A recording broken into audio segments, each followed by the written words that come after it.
Australia is one of the most urbanised nations in the world, but its people have a long and complex relationship with the bush, a real and imagined space that encompasses vast tracts of the continent. For most Australians, the bush is thought of as being different from a garden.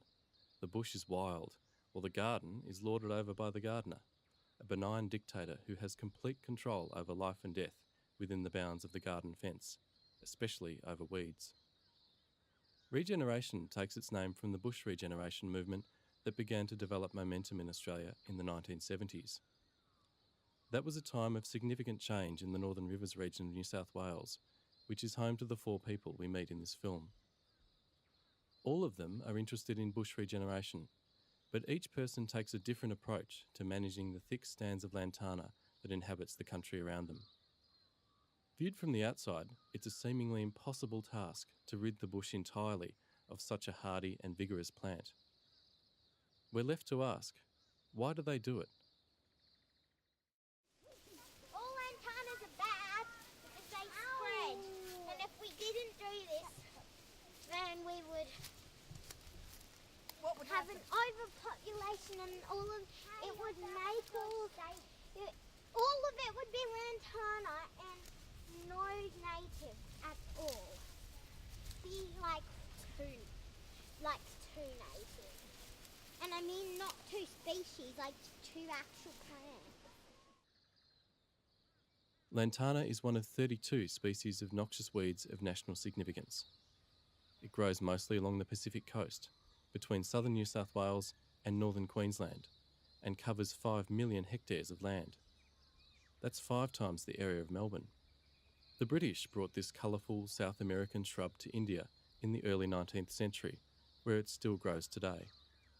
It's a similar story in southern Africa. Even though the British Empire is a thing of the past, we could still say that the sun never sets on lantana.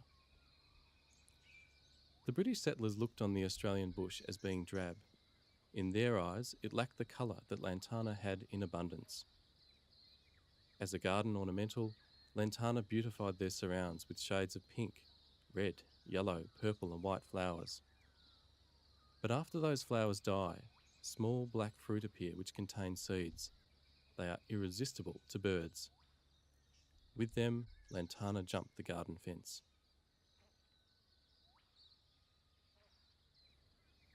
The birds continue to do an outstanding job of spreading lantana throughout the Northern Rivers region. This fertile volcanic part of the state, mostly Bundjalung country, was an area of Gondwanan rainforest that the settlers called the Big Scrub. Since the dreaming, this area has been shaped and reshaped by human hands. During the 19th century, the forests rang with the sounds of axes and saws on red cedar. And when the cedar was gone, pastoralists followed. Competition for land ushered in a killing time, during which many Bundjalung had their lives taken. The survivors were moved from mission to mission, while their land was taken and redistributed to a new class of settler, granted blocks of scrub under the Closer Settlement Acts. Those small holders had no time to lose in clearing their patch of bush for dairy cows and banana plants. The godly Presbyterians among them proved Weber's thesis. It took the selectors only 10 years to clear 99% of the Big Scrub. Soil disturbance on this scale suited lantana well. By the 1970s, however, the local dairy industry had gone into rapid decline after Britain's decision to join the European Common Market. As those families left the land, the region's warm weather and affordable property prices drew young people from afar who were interested in self-sufficiency and cooperative living. The Northern Rivers has a rich and unique history. For its people who live in the bush, their approaches to regeneration tells us something about how human actions can be shaped and inspired by ideas of what is natural and alien in the environment around us. In looking at the different ways that those people live with lantana, perhaps we can ask if bush regeneration is solely about the physical environment, or whether it describes something deeper and far more personal.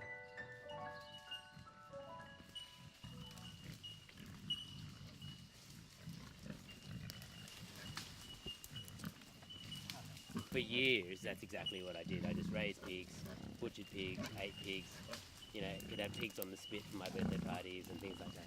Dr. Noah Nielsen is the son of an American couple who moved to the hills outside Nimbin after the Aquarius Festival was held nearby in 1973. Noah works as an academic and he grew up keeping pigs. Later, he discovered that those same animals have a taste for lantana. Following that discovery, he started a business of his own called Eco Pigs. What we see here is that 6 months ago, this lantana was covering this area here, probably to about 3 metres in depth.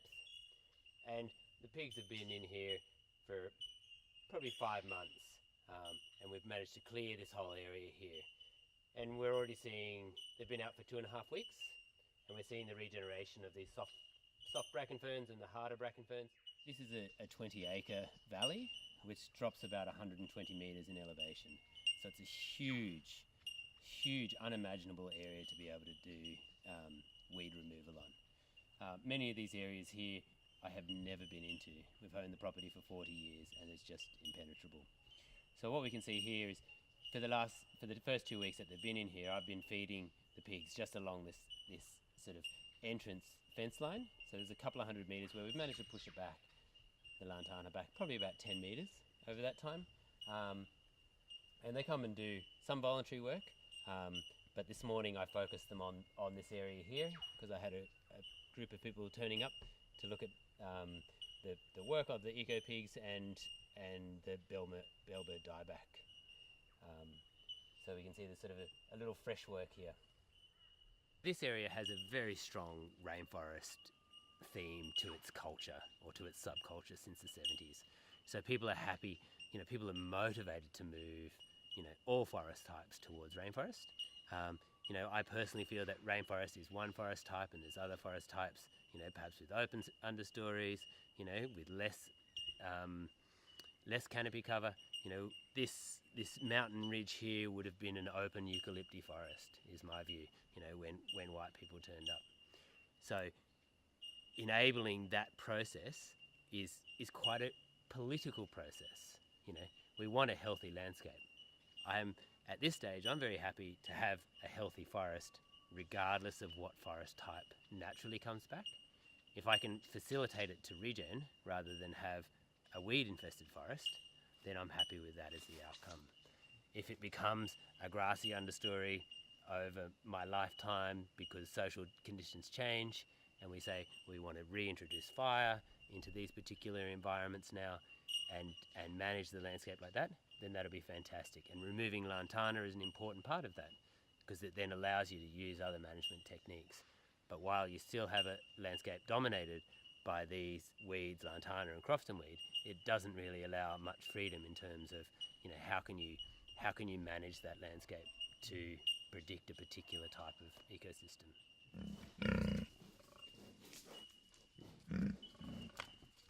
Key ingredient is a persistent, enthusiastic, committed bush regenerator. A person, it's all in there. Dr. Lee Davison grew up in Sydney, where he trained as an engineer. He was deeply influenced by ideas and research on the limits to growth that were being published in the 1970s. Later, he and his wife joined a Buddhist community adjoining Terania Creek, itself a site of considerable protest when it was threatened with destruction in the late 1970s. Lee is a retired academic who has a strong bond with a herd of Jersey cows that he tends each day for their rich, creamy milk. Looking at it generally, there was a realisation that parts of the property that we thought were regenerating were actually going backwards. So what to do? What to do about the lantana being the primary problem. And it was growing out over the roads. We've got roads going all the way up the hill. And it was, so what do you do? Actually, I was looking for a biological control. There's supposed to be some sort of a bug that eats it. And anyway, I don't think that's been very successful. But I discovered this method called splattering, which is using a herbicide which had recently been developed, which was being, it wasn't actually spraying, it's putting out a line of large droplets. Put out a line of droplets from a pressurised spray pack, but you adjust the nozzle so that it's not a spray that goes everywhere, but just a line of large droplets. And you put that out every metre or two into the lantana. Lantana is these areas of solid lantana growth, everything's very interconnected. So you've just got to put a line down and the whole thing dies. And that was just amazingly successful. And so a way of treating large areas of this place, steep country, and what I found when I started experimenting with that was that it's much more effective actually than pushing the lantana out with a tractor, because for some reason what happens is when you just kill the lantana without disturbing the soil, you create conditions for germination of natives, but not so much for weeds. So in other words, you don't get the secondary weed growth to the same extent that you'd get by pushing it out or digging it out with a mattock or whatever. So yeah, this was a bit of a revelation really to me, but of course other people, professional bush regenerators, were aware of this, but for me it was a great discovery. It's like a hobby or an obsession. I mean, some people spend a lot of money belonging to golf clubs and all that sort of stuff. For me, it's just doing this work, which I find much more satisfying than following a little white ball around a golf course. Yeah. Lantana is a naturalised weed in this ecosystem. We're part of a very large precinct of natural bushland, and we abut the Bundjalung National Park in northern New South Wales. So it's very important that we do make an effort to keep lantana under control. I know how to put out lantana. I know! You've been doing it for 2 years. Dr. Teen McDonald lives in a community close to the coast, which is home now to 3 generations of residents. Originally from Sydney, she was influenced by the Bradley sisters' ideas on bush regeneration. Teen has a strong relationship with her neighbours from the Minyamai Indigenous Protected Area, who are also undertaking lantana clearance in addition to language revival programs. Today, she is the president of the Australian Bush Regenerators Association. It's not something that we can eradicate because it's bird spread. So it's in the system now. Unless they get some sort of biological control, it's very likely to be here to stay. But we can keep it down so that the populations don't compete with the native vegetation. Yeah. So basically the method that we use here, because everybody's so busy, is that we make an event of it. So we have a week-long camp where we invite visitors from the city, and we have our own community members work together in a bush regen camp, basically is what we call it. So we work half a day, 4 hours in the morning, and in the afternoons we relax or go on bushwalks and have an extremely good time together. It's a marvellous company because you're in the company of like-minded people.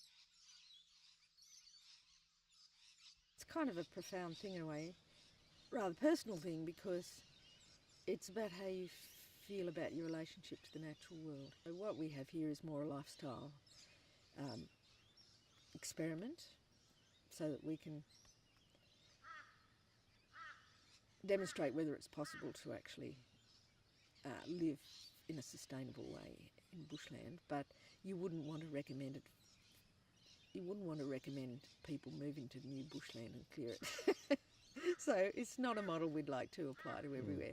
But what it shows is you can actually manage an area and you can bring it back to health, actually. People could join together and buy land together and heal the land as they create their own community.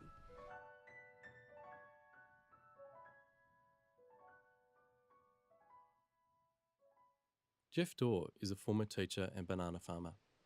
He lives on steep country that adjoins the headwaters of the Tweed River, which he returned to after several years living on the coast.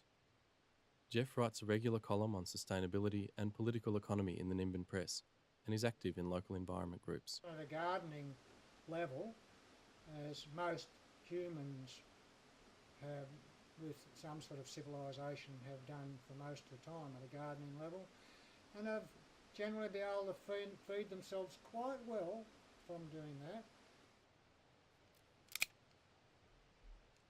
But we all have the picture now that if we return to a gardening culture, oh, we came out of that, so we'll be back enslaved to the garden again. Well, I don't think that thing really happened at all.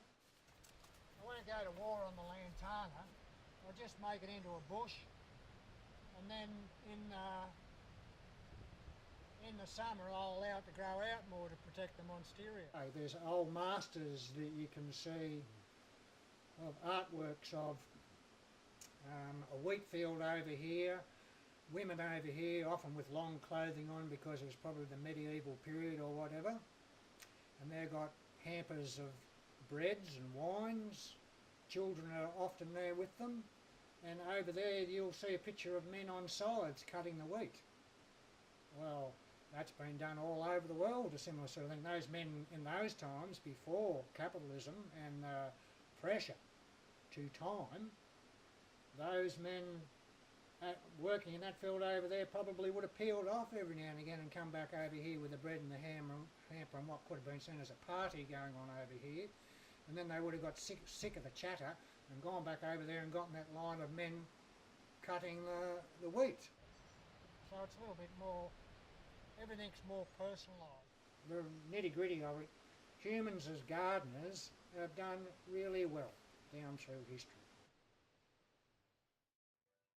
The different approaches that Jeff, Teen, Lee and Noah take to managing lantana illustrates a wider point about our relationship with the natural world. The historian Don Watson reflects on this in his 2014 book, The Bush, Travels in the Heart of Australia.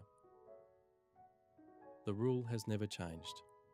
The environment is what we make of it, and if, in its present form, it stands in the way of our ambition, we will make it into something else, something useful.